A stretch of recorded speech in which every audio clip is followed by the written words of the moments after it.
Yep, I'm on. There we go. So I'm going to close this. Hey, folks. I'm still getting it straightened out here, but I think we're good to go. Yeah.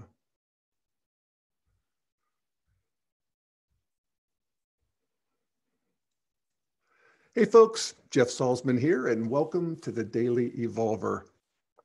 And I want to start with, once again, an acknowledgement of those of you who are tuning in live and how important that is to me, actually, in terms of having to actually get here and deliver something. And that really helps me to achieve my goal, which is to put out integral thinking.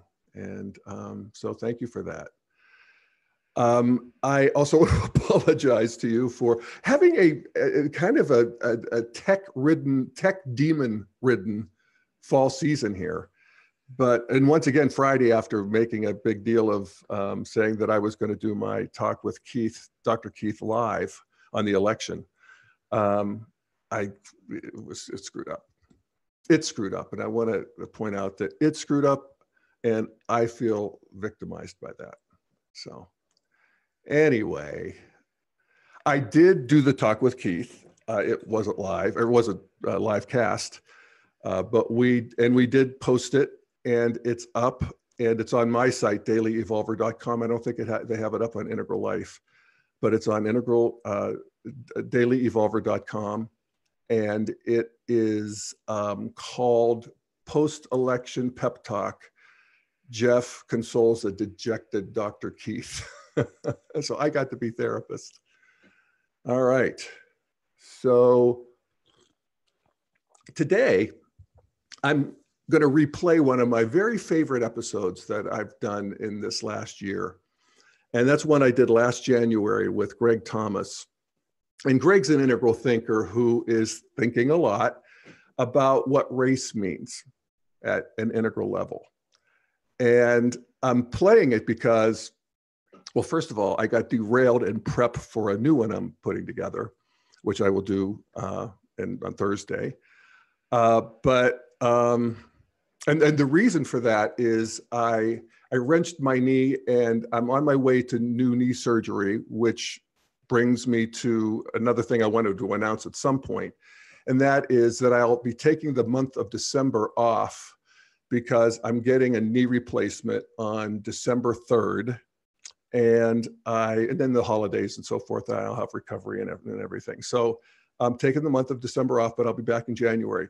So that means I will be on live next Tuesday, this Thursday, next Tuesday, and then there's Thanksgiving. And then I think it's another week of Tuesday and Thursday, and then I'm off until January. So just FYI, because I appreciate that you, particularly you live viewers, make it a point to show up. So I want to keep up with that. All right. Well, okay. Well, so that was the first reason I'm playing this.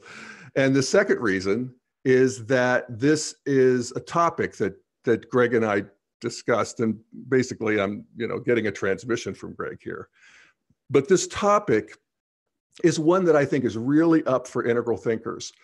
I got an email from Dexter, one of my faithful listeners, and he talked about a lot of things, but there's one line here that caught my ear, and it is, he says, I've been left wondering if integralists have a unifying story capable of holding America together in the coming decades.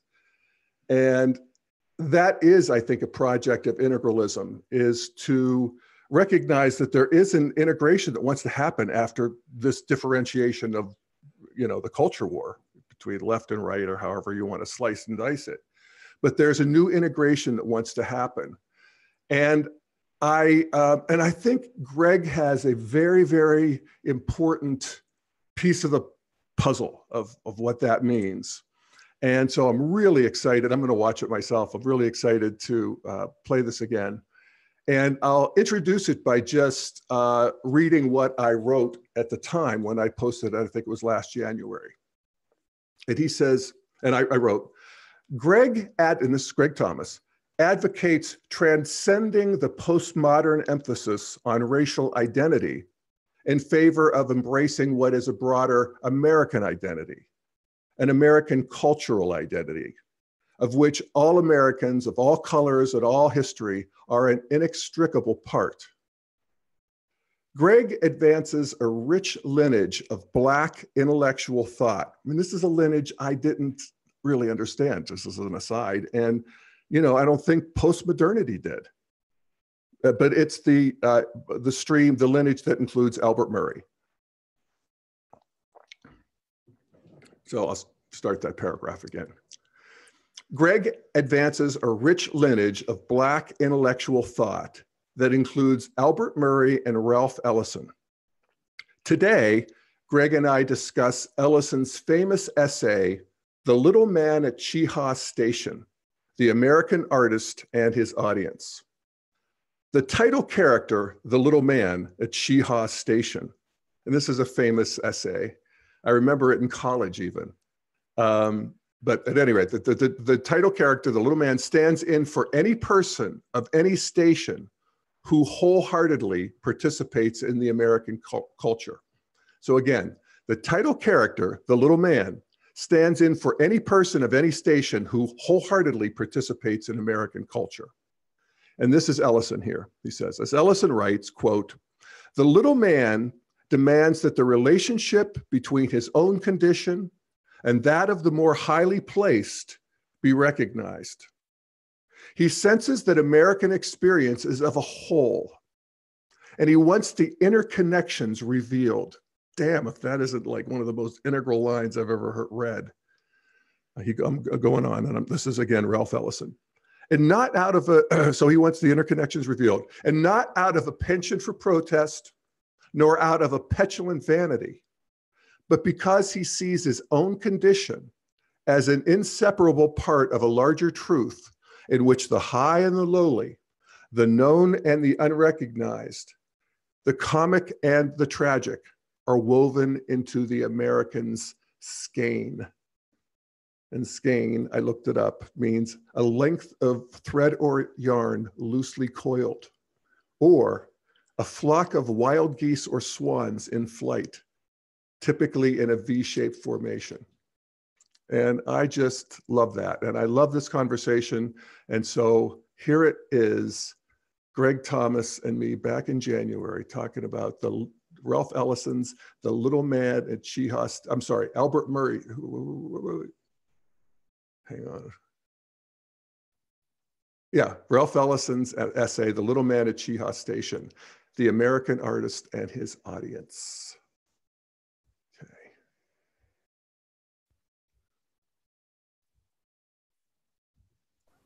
Hey folks, Jeff Salzman here, and welcome back to the Daily Evolver. Today, I am joined by one of my favorite guests, Greg Thomas, who many of you know. He has been on the Daily Evolver a few times, has appeared regularly on Integral Life. And I think, in my opinion, Greg is cultivating the next stage of an understanding of race relations. I think a truly integral one. And I feel like he's done that for me. I get a lot of good feedback from listeners in the same way. And I'll get into that. But before I do, I want to just do a quick introduction for Greg, for those of you who don't know him. Greg Thomas has had a long career as a writer, editor. He has written for publications from the New Republic, Village Voice, Salon. He was a jazz critic for the New York Daily News. And today, Greg is running the Jazz Leadership Project, which applies the principles of jazz, which, and I've done a series, actually a couple series on jazz with Greg, and I've learned so much about that too. And this integration of individual expression and the allowance of individual genius that's then integrated with this group flow. And it's a very beautiful thing to apply to organizations and teams. So he's doing that right now. And welcome, Greg Thomas. Thank you, Jeff Salzman. Good to join you again, my friend. Yes, indeed.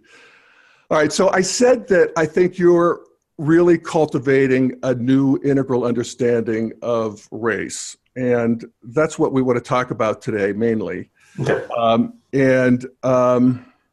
And let me just take a stab at what you've done for me. I'll at least put it that way. One is the demotion of race as a category. So that it's not that it's not important, but it's not the main thing. It's not the most important thing.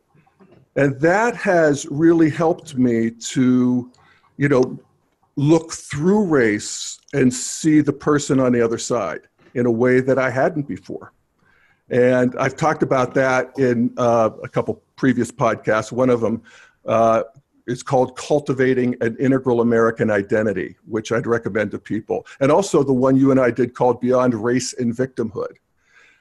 And then the other thing is that you're emphasizing this deeper American identity, which in some ways brings back traditional values and also, again, allows for this individual genius for individual persons. And it's wrapped in definitely a cosmopolitan, world-centric embrace that feels very integrated. So Yes. Does that sound about right to you? I think that was great. Yeah.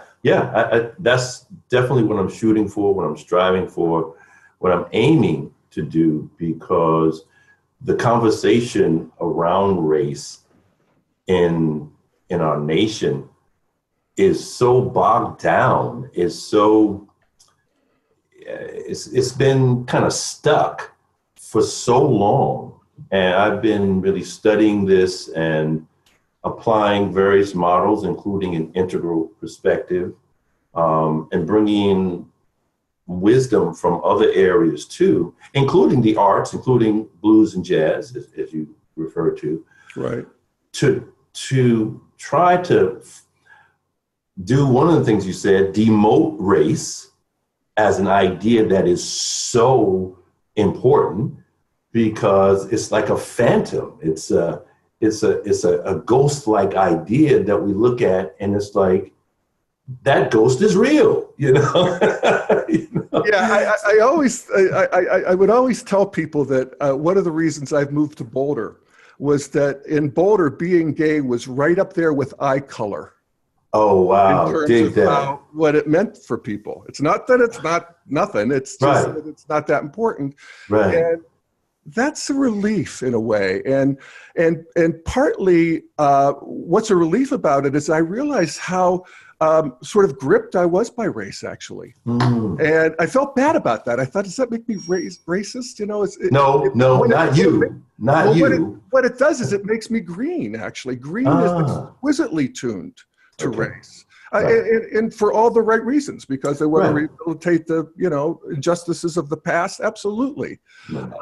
But it's nice to include that. We definitely want to include the great, understandings of race and oppression and victimization and all the stuff that comes out of Green, but we don't want to have that be the only thing.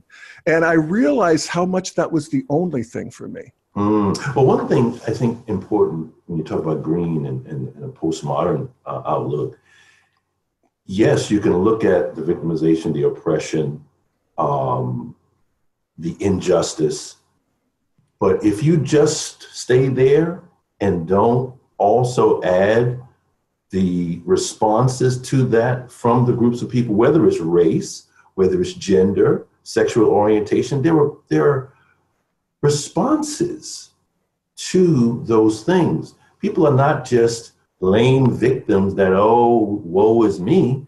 Right. People respond and say, I'm going to write, I'm going to create art, I'm going to create movements to respond to that so that we can get closer and closer to the realization of our American and our democratic ideals. So that's a part of the picture too, that Green postmodernists should acknowledge.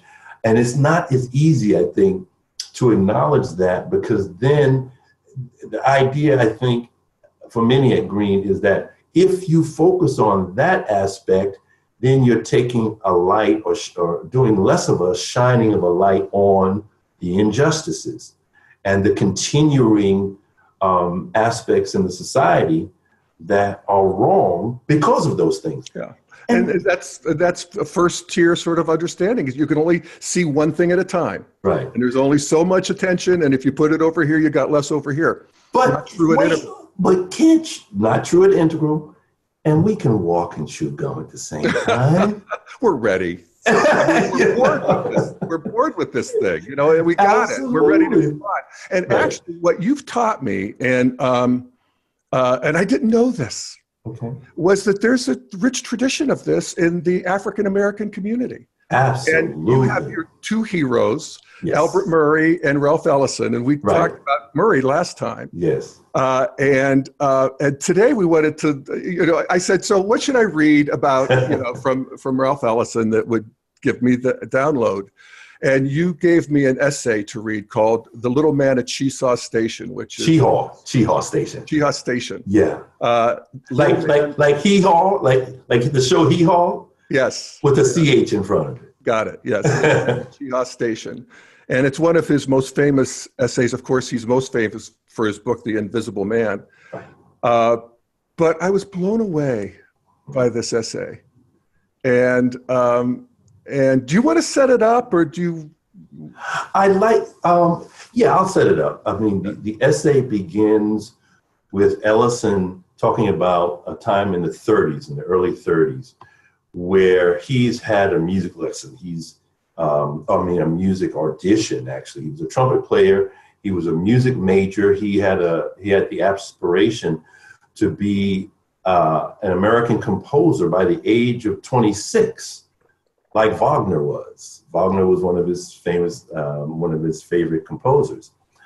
So when you're talking about, you know, music and the musical tradition in Afro-American culture, it's something that is taken very seriously. This is not a light thing. So there are standards. Like you've heard about the Apollo Theater in New York and Harlem, where you get up there and perform, and if you are not bringing it, they boo your butt off the stage. I've seen that. It's you know, you got to bring it for real, you know. So he played, he hadn't practiced enough. And the instructors were like, no.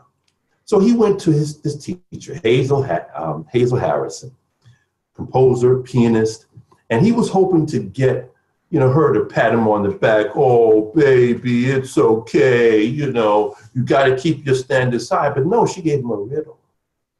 She said, you know something? You have to always perform at your best, not just because you're supposed to perform at your best, period, but because you never know who's listening in the American audience. In fact, Cheehaw Station, which was a train station in Alabama, near the Tuskegee campus, you might find a little man behind the stove who knows the tradition, who knows the standards, who knows all of this stuff, and you might not expect it, but he or she might know that. So you got to perform at your best, because you can't and you shouldn't insult your audience, their intelligence or their taste. And he was like, what? Little man at Cheehaw Station? What are you talking about? So then he goes off on this incredible essayistic journey through the ideas of revolving around race, American culture, American identity, the melting pot, ethnicity, how we as Americans tend to want to go back to what we call the traditional, you know, or we want to go back to amber, because that's where we feel comfortable. That's where you have a sense of identity, family, this and that, and that's understandable. But this nation was built on a tradition of, we are not going to be confined by tradition, particularly English tradition, European or British tradition. I mean, that was the model. So when you incorporate that approach, the realization of democracy or moving in that direction is going to give you a kind of a anxious relationship with tradition, no matter what your background is. So then what you do is, as Ellison says in the essay. I mean, you acknowledge that these things are very difficult for a lot of people to deal with. But if you respect, first of all, as we say in jazz, you got to get your chops together. You got to know your stuff. You got to practice. You got to really know your craft, your art, your field. You got to know your stuff. And then you got to respect the fact that there are those out here, even though you might not believe it based on the way they look, their gender, their so-called race, that they would know certain things or be hip to a particular tradition, but you might find out that they are.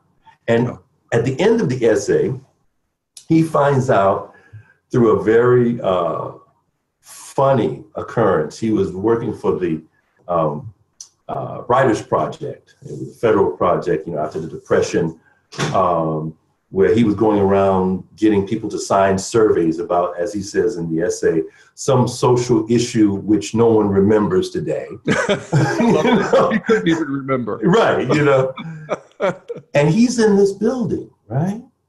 In the San Juan section of New York, where now in Midtown Manhattan, where Lincoln Center is, so it's around 59 and Broadway.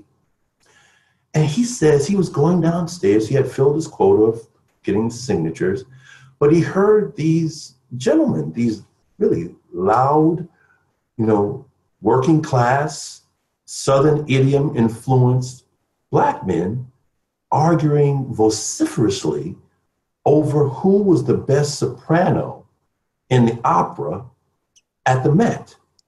And it's all of this incongruity. What? Because he was used to walking around these buildings and hearing men arguing and, getting frightened. And not so much. No. Well, he didn't get frightened because, see, the thing is, as he says in the essay, a lot of times when you hear people talking like that, rhetorically, that's a substitute for actual violence. You know what I mean? So it wasn't that. It was the content. It was the subject matter. He's like, what? So they're arguing about the relative qualities of these sopranos at the right. And then they're like, no, she's better. No, she's better. And going through enacting their gestures and stuff. So he's like, what in the world? So he decides to knock on the door. He goes in and they're like gruff, they got coal on their face. So they're actually coal miners on top of it, right? So he gets them to sign the petition after they ask him a couple of questions. And they say, oh, you work for the Writers Project. You're a writer? Yes. How long have you been writing? 1 year. Oh, okay. Holmes, you're hitting the big time. I see you're a writer. Okay. So what'd you do before that? Oh, I was at Tuskegee studying music. Ah, music. Very good. William Dawson. Great leader there, music leader. So it says, since you're a musician, we'll sign your petition. So they sign the petition, they hand it to him, and they're like, okay. Basically it was time for him to go. So he said, I got to ask you something. How do you gentlemen know so much about sopranos and opera at the Met? So there's a pause. And they burst out laughing hysterically. And they explained to him that they are extras at the Met. He said, man, if you see us dressed up, we're the best damn Egyptians you can imagine, So it was, and then he started laughing. And it was proof of his teacher's admonition that you never know in American society where you're going to find people who are very knowledgeable, no matter what their class background or any of those distinctions that we think determine what a person will know or what they're about. Yeah, and that's so beautiful. And that's the little man at Chehalis Station, the little man behind the stove, and you never know. And I want to read how he describes the little man. It's please. He says, there are those individuals we sometimes meet whose refinement of sensibility is inadequately explained by family background, formal education, or social status. These individuals seem to have been sensitized by some obscure force that issues undetected from the chromatic scale of American social hierarchy. A force that throws off a strange, ultrasonic, ultra-semitone that creates within those attuned to its vibrations a mysterious enrichment of personality. Just how these characteristics operate in concert involves the mysterious interaction between environment, personality, instinct, and culture. And first of all, can I just pause for a moment and say that's the four quadrants? Talk to me. That's right. Go there. And also this sense of this ultrasonic, semitones right. create within those attuned to its vibrations a mysterious enrichment of personality. That's getting into Whitman territory. Well, see, that's just this. Absolutely. There you go. Keep going. Because I want to come. But I want you. Just read the last sentence. Yes. It appears to be a random effect generated by a society in which certain assertions of personality, formerly the prerogative of high social rank, have become the privilege of the anonymous and the lowly. It's fantastic. Absolutely. Oh, yeah. I mean, the level of writing, first of all, yes, exquisite. Yes. The eloquence, but yes, you mentioned Whitman. He definitely was very influenced by the great 19th century and 20th century writers. Let's say just in terms of American, Melville, Whitman, Twain, Emerson, who he has a character in Invisible Man that's based on Emerson, Mr. Norton. In the 20th century, Hemingway, Faulkner, and others. But one of the things he said about the 19th century, as opposed to the 20th century, at least the first half of it, is he thought the 19th century American writers, the best of them, dealt with the moral dilemma and dilemmas of the nation as regards race, okay? Unlike the 20th century, at least at that time, the first half, say, where they were kind of avoiding it, they were ignoring it, they were going around it. So he thought it takes, courage to be able to deal with those issues and to deal with one's American identity as an ideal and as an aspiration towards which you should be moving. So Whitman is definitely there. There's that poetic quality that you'll find in Ellison. Yes, for sure. That sort of upper right energetic, that electric. The ultra semitones. The vibrations. The vibrations, yes. That is uniquely American, and that there's an updraft that is lifting everybody. And I didn't know that. Well, I didn't know that there was this tradition. Absolutely, man. It's there. And it shows you what a rich undercurrent we have to plumb, to go to, and tap into, that's just waiting for us. You know what I mean? I have been trying for about 7-8 years now to get folks in Integral to check out Ralph Ellison, to check out Albert Murray. Because there are people like, for example, Charles Johnson, who is one of America's most celebrated writers today, who won the National Book Award in 1990 for his novel Middle Passage, who has a deep background in Western philosophy. And you find that in his work, in his fiction and nonfiction. At that 1990 ceremony, he honored Ralph Ellison, who was there. Because Ralph Ellison, was the first Black American to win the National Book Award in 1953. And that was for Invisible Man? That was for Invisible Man, yes.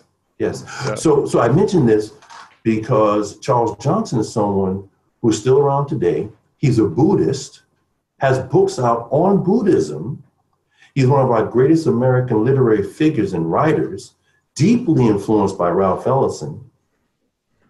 And there are people who, in Integral, who it would be such a natural connection. The depth of philosophical erudition and the Buddhist background would seem to be a natural fit. But there are people, I wouldn't be surprised, who've never even heard his name in Integral. Mm-hmm. You know what I mean? I've never read anything by him. Yeah. And these people are there. They are there. And they really shine a light on what's possible.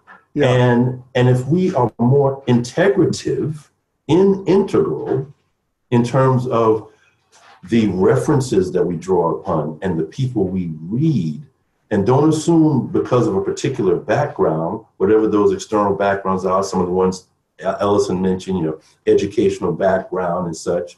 Yeah. If we're open to wisdom and knowledge being able to come from any number of sources, it's going to be really helpful. And one of the things I want to mention is, because when we talk about Integral, these are related to certain other terms. Integrity. It's related to integration, right?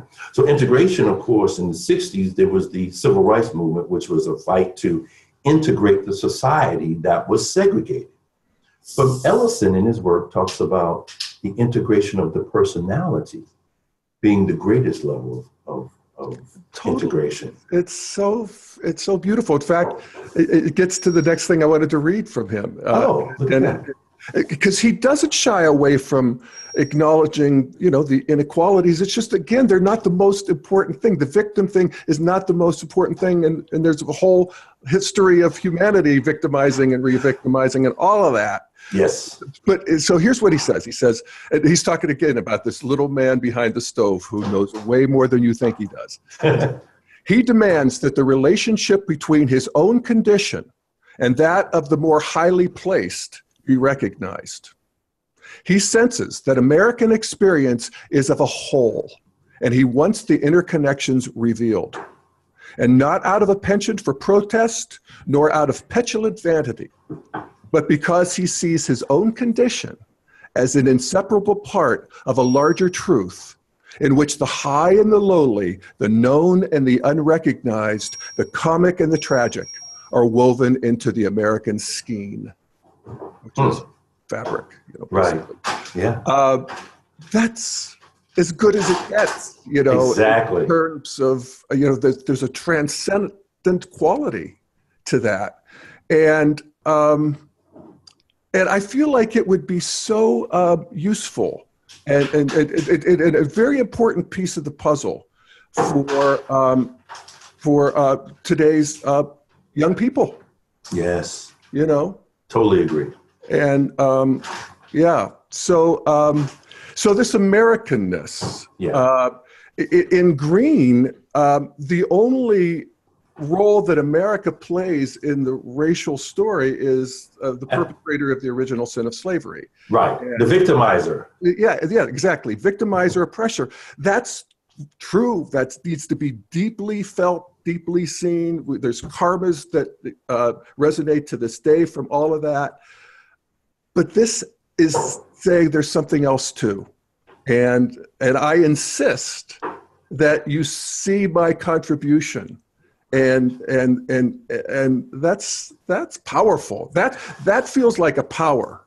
Oh, it is a power. In fact, one of the things that Ellison said about the power of culture, a couple of things.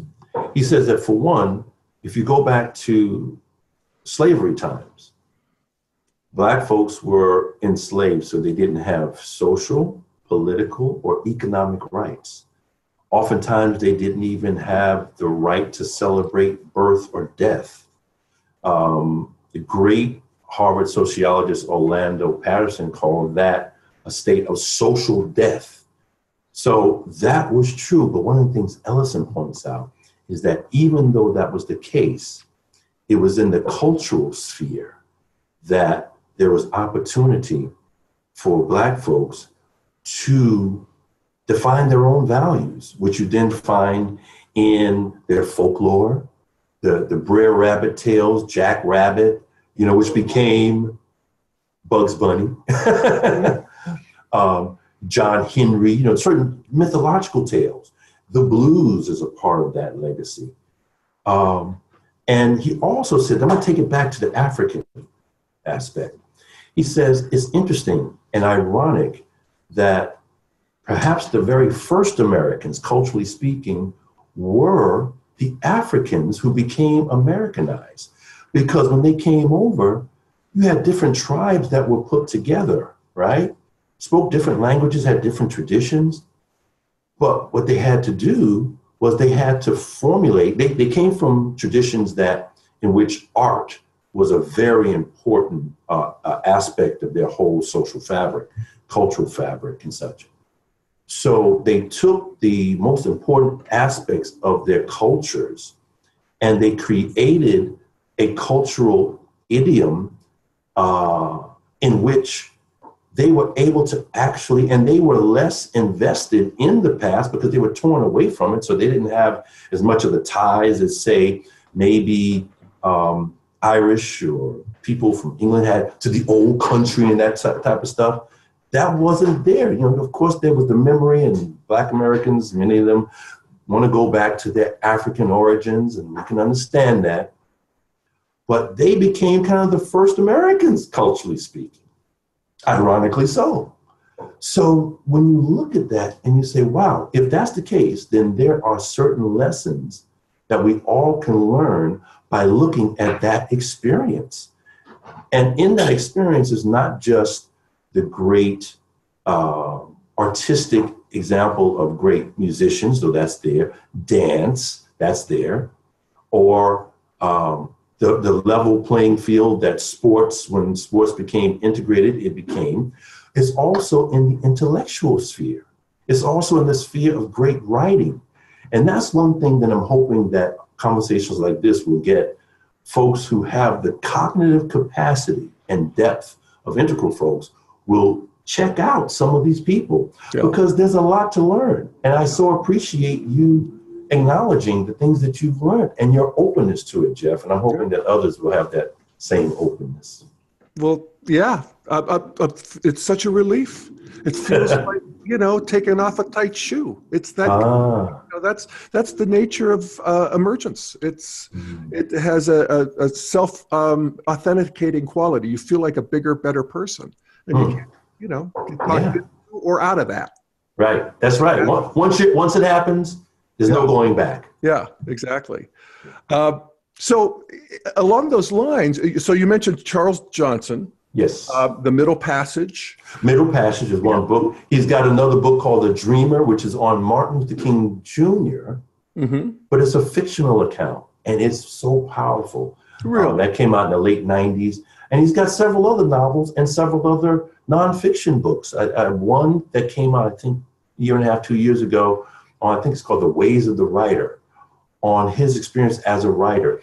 He has several books specifically on Buddhism. So he's definitely someone to check out. But see, one of the things that happens is that when you have people who are on a certain level, they are influenced by others on that level. So that's one of the reasons why someone like a Ralph Ellison and an Albert Murray would be people that he's influenced by. And why I'm saying go to the source. I mean, when you're talking about Ralph Ellison and Albert Murray, but let's stick with Ellison, you're talking about perhaps the greatest essayist, American essayist of the 20th century. I mean, think about that. Now, some people say James Baldwin. James Baldwin was a great essayist. They say he was a much better essayist than a novelist. I mean, that, you know, you can get into literary criticism. But in terms of his ideas about the country, American identity, American culture, and the Black American idioms placed to that as a part of being integral to American life, culture, and identity. Is he appreciated? In certain circles. In certain circles, yeah, he is, but not like he should be, not to the extent he should be. Yeah. And part of it is because he was so celebrated as who in his literary achievement for Invisible Man, that there were people on the left who felt stung by his depiction of the Brotherhood, which they thought was the Communist Party, and they criticized him for that. He also critiqued Black nationalism through a character that Ross the Exhorter and then Ross the Destroyer in the same book. So you have Black nationalists in the 60s and Black radicals who didn't like that depiction, and they actually, railed against him in the 60s. And then that found its way through Black studies departments, where Ellison and Murray are not emphasized anywhere near to the extent that they should be. You also have the dynamic of American studies in the US Academy once being very prominent, and that with the advent of postmodernism and post-structuralism, that became less and less and less the case. So there are many reasons why that's the case. But amongst people like Henry Louis Gates at Harvard, Robert O'Meally at Columbia, and many, many writers and intellectuals who also are dealing and grappling with the same issues of the creation of art as an expression of your individual identity, but also your American identity. Ralph Ellison is someone that they go to. So he's not completely ignored, but I think he should definitely be more recognized and certainly read by way more people so they can really get to the fruit. And I'll say this last thing, at least until you ask the next question. Yeah, cool. One of the things I realized in rereading this essay is that the democratic process actually is a way, and can be a way at least, for consciousness and culture to evolve, right? So the idea of democracy, you could say that came in with a whole modern movement, modern advance of consciousness and culture, right? But it is getting us to ultimately, and this is why the work of some of these Black American writers and things is so important, to integrate aspects of ourselves. So it's not just integrating the Black American tradition, it's integrating all the different strands into a beautiful fabric, a mosaic, and you can even say a melting pot. You can say all of that stuff. Melting pot. So when you think about it, it's not about just staying at modern. Just because it was a part of that modern wave, it's moving us towards, I think, an integral identity. Oh, I definitely do. And I mean, even just to get directly to what you're talking about, here's another quote from this beautiful essay. It's on cultural appropriation, which is, a big trigger for Green. And this is a movement beyond that. This is a bigger way of thinking about that. And he says, the elements of the many available tastes, traditions, ways of life, and values that make up the total culture have been ceaselessly appropriated and made their own, consciously, unself-consciously, or imperialistically. Indeed, it was through this process of cultural appropriation and misappropriation that Englishmen, Europeans, Africans, and Asians become Americans. Americans seem to have sensed intuitively that the possibility of enriching the individual self by such pragmatic and opportunistic appropriations has constituted one of the most precious of their many freedoms. That's beautiful, and it's so powerful, and that's the way culture works. It's, culture is not static. You don't have a particular group that's separated away from the mainstream of society, as you have certain tribes that you find that have been, secluded from quote unquote civilization for hundreds of years. That's not the way it works.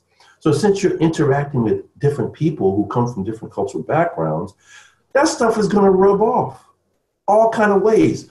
When I watch, movies, you talk about popular culture. If I watch a movie and I see these days they have female heroines in the movies. So let's say I'm 10 years old and I see, one of these films.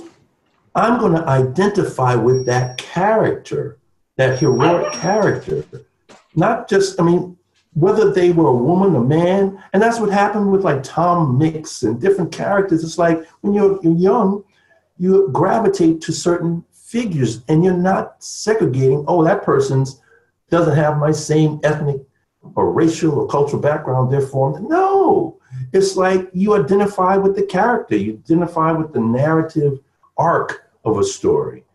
So you're influenced by all that stuff. And that's why together, it's not about, again, it's not just about Black American culture. It's about looking at the various strands and tributaries from all kinds of backgrounds and acknowledging them and appreciating them and embracing them as part of our own. See, it's easy for me as a New Yorker. That's another aspect of my identity. I grew up around Polish, Irish, Italians, Jews. I mean, and there are aspects of their culture. You know, I can go into an Italian thing right now. I can go into a Jewish thing. I mean, it's just a part of, and it's, you know, it's like a wonderful gumbo stew. Yeah. You know, it really is uniquely American. Yes. I mean, it really is. And to appreciate that as well as at the same time, we hold the insights of all of our history. Right. It's a beautiful thing, and it feels like the way forward, man.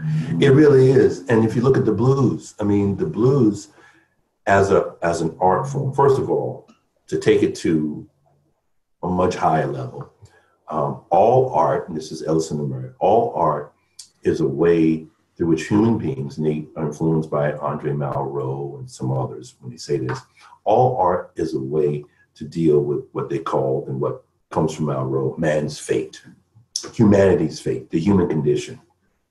So one perspective is that you have chaos, you have entropy, you have disorder. So art is one of the ways human beings give form to experience. You take your experience and you place it into art, whether that's sculpture or visual art or painting or music or dance, and you transmute your experience into that, and it becomes aesthetic statement and becomes a form through which you can be influenced. And of course, it applies to literature and drama also. So that being the case, through art, we're able to confront the inevitability of death. We're able to actually put our values and experience in art to survive longer than we are going to live as human beings, as individual human beings. Mm. So that's one of the reasons why when you look to ancient Egypt, for example, the power of the pyramids and what they represent, or you can look at the Mayan civilization. I mean, their monuments, which you can look at as far as architecture as an art, that survives. The language doesn't survive. The people, of course, Egyptians are still here, but in a different form. You see what I'm saying? That survives. So art is not frivolous. I mean, if you talk about truth, goodness, and beauty, that beauty dimension is so powerful and so important. No, it really is. I love how Steve McIntosh talks about it. It has a gravity. It's pulling us. You know, right. Truth and goodness have values gravity. Yes. And they pull us forward. And wow, thank you. I'm so glad. Yes. And thank you. Yeah. Well, Greg, what fun. And what a nice immersion into Ralph Ellison and this whole tradition of thought. I really appreciate it. I encourage people to check out our past ones. I think Beyond Race and Victimization was one, and cultivating a deeper American identity, which was more focused on the Albert Murray part. And keep up your great work and good luck. Thank you. How's the leadership coming? Oh, great. Jazz Leadership Project. You know, it's so interesting what things are happening now. It was through my conversation with David Reardon in anticipation of the What Now conference that someone from the New School, the New School Parsons Division, contacted me. This is someone who's an associate dean, and she is deeply ensconced in the whole integral model deeply. Good. Yeah. She said she wrote to me, and she said she connected with me on LinkedIn. She said, I've been following your writing for a while, but I'm connecting because I heard about this jazz leadership project. And I said, okay, great. We connected, we talked, and this is late January, right, that we're taping this.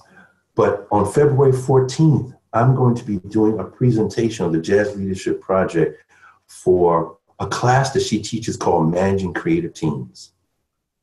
So it's already being integrated into a great academic institution.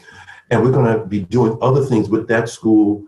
We're actually in conversation with the NYPD to do these trainings and these development workshops and seminars, I should say, with the civilian population. So there are various things that are being worked on right now that I'll be happy to tell more details about, but things are going well. And thank you so much for asking. Fantastic.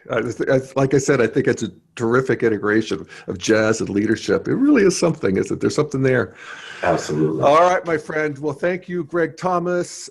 Thank you, Integral Life, for sponsoring the Daily Evolver. And thank you, everybody, for listening. See you next time. Bye-bye. Bye-bye. Thank you so much.